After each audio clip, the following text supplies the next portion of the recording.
Justice retired मकबूल बाकिर सिंध के निगरान वज़ीर-ए-आला बन गए। गवर्नर सिंध ने मकबूल बाकिर के नाम की मंजूरी दे दी। कामरान खान टेसोरी ने मुराद अली शाह और राना अंसार की भेजी समरी पर दस्तखत किए। गवर्नर सिंध आज शाम मकबूल बाकिर से ओहदे का हल्फ लेंगे। हल्फ बर्दारी की तकरीब गवर्नर हाउस में होगी। जस्टिस मकबूल बाकिर 2015 में सुप्रीम कोर्ट के जज मुकर्रर हुए। Chief justice Sindh high court भी रह चुके। मकबूल बाकिर कहते हैं, सिंध की आर्जी जिम्मेदारियां देने पर हुकूमत का शुक्रगुजार हूँ। सूबे में शफाफ इलेक्शन को यकीनी बनाएंगे। कोशिश होगी बतौर निगरान वज़ीर-ए-आला लोगों के मसाइल हल कर सकूँ।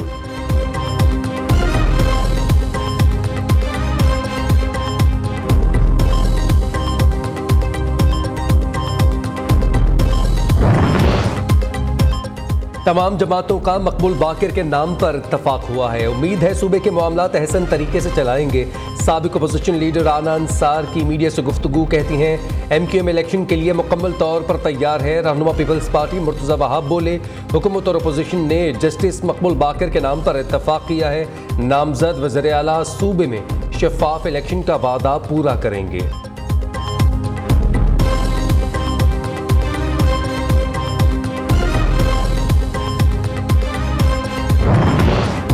अनवारुल हक काकड़ निगरान वज़ीर-ए-आज़म का मनसब संभालते ही मुतहरिक हो गए। वजारतों से ब्रीफिंग तलब कर ली।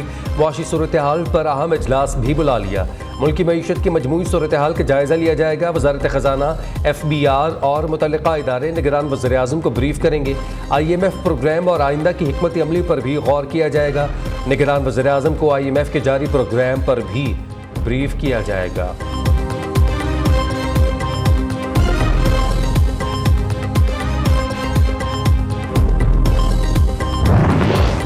बलोचिस्तान का निगरान वज़ीर-ए-आला कौन होगा, ताहाल फैसला ना हो सका। हुकूमत और अपोजिशन में आज मजीद मुशावरत होगी। निगरान वज़ीर-ए-आला के नाम पर इत्तफाक होने का इम्कान। अपोजिशन की जानिब से उस्मान बादीनी और हमल कलमती के नाम तजवीज़। अली हसन ज़हरी और मीर नसीर बजिंजो के नाम भी ज़ेर गौर। हुकूमती ज़राए का कहना है, बलोचिस्तान के निगरान वज़ीर-ए-आला के हवाले से भी सरप्राइज हो सकता है।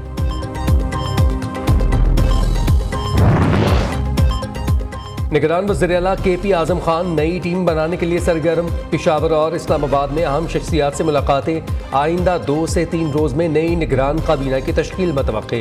गैर मुतनाज़ और गैर सियासी चेहरों को काबीना का हिस्सा बनाया जाएगा। साबिक जस्टिस अरशाद कैसर और हिमायतुल्लाह को दोबारा काबीना शामिल किए जाने का इम्कान है।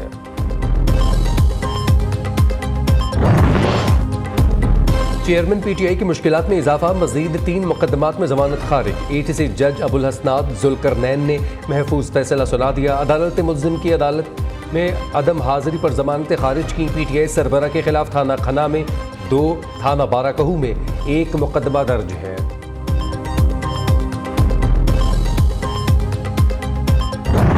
मैं हर मुहिब्बे वतन पाकिस्तानी की तरह 9 मई के वाक़यात की पुरजोर मजम्मत करता हूँ। ना कभी वायलेंस की सियासत पे यकीन रखा और ना रखूंगा, और ना ये कोई तरीका है। ये मुल्क हमारा है, इदारे हमारे हैं और हमें सबको मिलके इस मुल्क के लिए काम करना है। और आज के दिन के बाद मैं अपना PTI से लाताल्लुकी का इजहार करता हूँ और PTI को छोड़ता हूँ। वस्सलाम।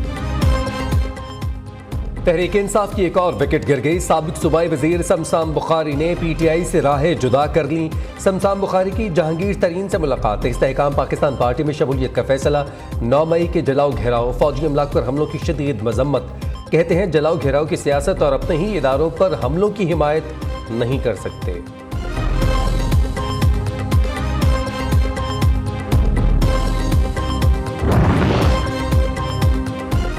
तौहीन election commission case. Fawad Chaudhry ने एक और तहरीरी मुआफ़ीनामा इलेक्शन कमीशन में जमा करवा दिया।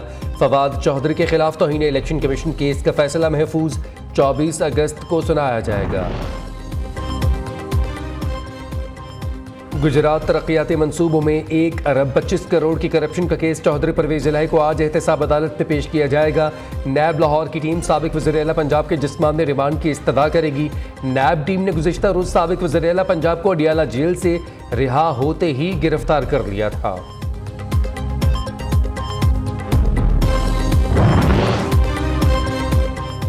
मैं किसके हाथ पे अपना लहू तलाश करूं। कराची मेमन गोट जामोट पाड़ा में 3 साला बच्चा खुले मैन होल में गिरकर दम तोड़ गया। इलाका मकीनों ने लाश निकालकर अस्पताल मुंतकिल कर दी। नुमान ओबड़ो 3 बहनों का इकलौता भाई था। मैयत घर पहुंचने पर कोहराम मच गया। वालिद का कहना है मेन होल 15 दिन से खुला हुआ था। कई बार शिकायत भी की मगर किसी ने तवज्जो न दी।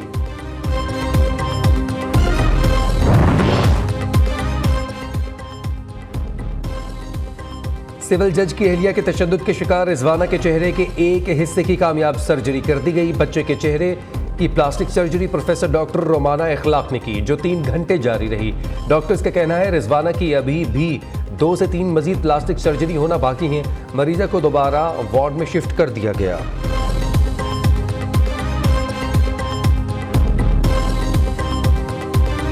अहले कराची को बिजली का एक और झटका देने की तैयारी के इलेक्ट्रिक सार्फिन के लिए ₹1.52 फी यूनिट सरचार्ज लगाने का फैसला। सार्फिन पर 24 अरब 50 करोड़ रुपए का इजाफी बोझ पड़ेगा। वफाकी हुकूमत की दरख्वास्त पर नेपरा हतमी फैसला करेगी।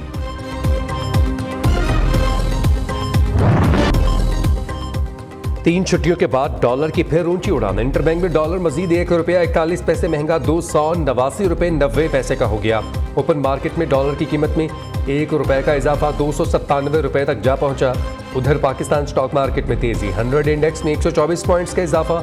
इंडेक्स 48,548 की सतह पर पहुंच गया।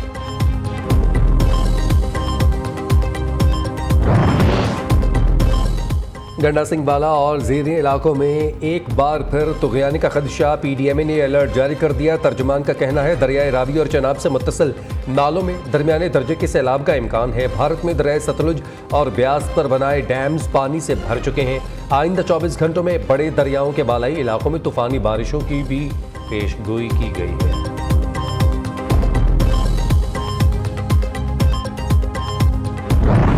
न्यूज़ ने टेक्नोलॉजी के मैदान में एक और तारीख रकम कर दी। पाकिस्तान ने एजाजी तौर पर आर्टिफिशियल इंटेलिजेंस की हामिल न्यूज एंकर को मुतारिफ कराने के बाद न्यूज का बाकायदा हिस्सा बना लिया। मैं हूं पाकिस्तान की पहली रोबोटिक AI एंकर। कुल सलमान पाकिस्तानियों की पसंदीदा चैनल ने पाकिस्तानियों को जश्न आज़ादी के मौके पर सरप्राइज दिया है। मेरे लिए ये एजाज की बात है कि मैं पाकिस्तानियों के पसंदीदा चैनल का हिस्सा बनी हूँ। जी बहुत शुक्रिया। मुझे इंतहाई खुशी है कि मैं पाकिस्तान की पहली आर्टिफिशियल इंटेलिजेंस न्यूज़ एंकर से न्यूज़ की स्क्रीन पर बात कर रहा हूँ। जी बहुत शुक्रिया। मैं इस वक्त मौजूद हूँ माल रोड के ऊपर। एक दिन हमारे साथ रहिएगा।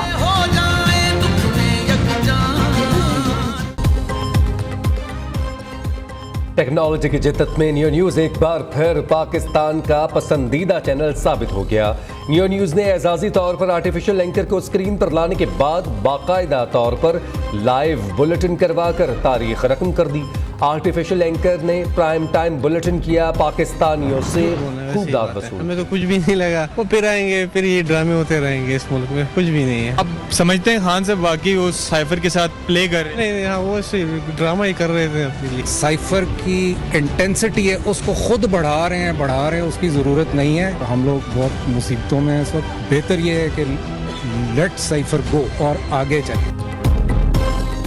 साइफर का झूठा बयानिया बनाया गया साजिश थी जो बेनकाब हो गई। अवाम ने चेयरमैन तहरीक इंसाफ के साइफर प्रोपेगेंडे की धज्जियां उड़ा दी। कहते हैं PTI सरबराह झूठ बोल रहे हैं, दोबारा आकर भी यही ड्रामा करेंगे। अगर इस मामले में कोई हकीकत होती तो ये सबके सामने खुल चुकी होती।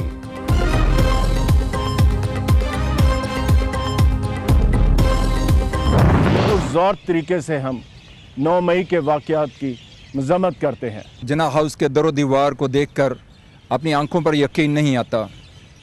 ये कैसे लोग होंगे जिन्होंने इस कौमी वर्से को नजर आतिश कर दिया। ये हमारे आने वाली नस्लों की अमानत थी जिसे हमें बचा के रखना चाहिए था। हम इस तरह के वाक़यात की मज़म्मत करते हैं। यौम आज़ादी पर लायंस क्लब इंटरनेशनल के वफ्द का जिन्ना हाउस लाहौर का दौरा। वफ्द की क़यादत डिस्ट्रिक्ट गवर्नर और कायम मुकाम सदर Lahore chamber of commerce and industries ने की। वफ्द की 9 मई के स्याह दिन की तबाहकारियों की शदीद मजम्मत। जिम्मेदारों को कानून के मुताबिक इबरतनाक सजा देने का मुतालबा।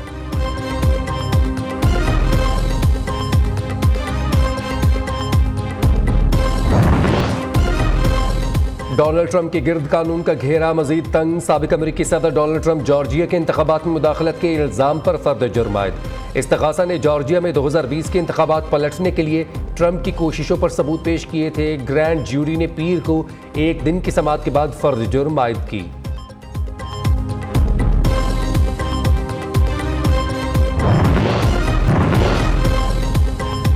पाकिस्तानी क्विस्ट ने प्रोफेशनल सर्किट में भी धूम मचा दी। 2 मरतबा के amateur snooker champion Mohammad Asif ने 7 बार के प्रोफेशनल चैंपियन को हरा दिया। ब्रिटिश ओपन स्नूकर के क्वार्टर फाइनल इवेंट में पाकिस्तानी स्टार ने स्टीफन हेनरी को 4-2 से शिकस्त दी। और पाकिस्तान के लिए बड़ी खुशखबरी, बॉडी बिल्डिंग के इंटरनेशनल इवेंट की मेज़बानी मिल गई। तनसाजी का आलमी इवेंट रवां साल अक्टूबर में मुनक़िद होगा। Bharat, France, Italy, Germany, Canada समेत 30 ममालिक शिरकत करेंगे।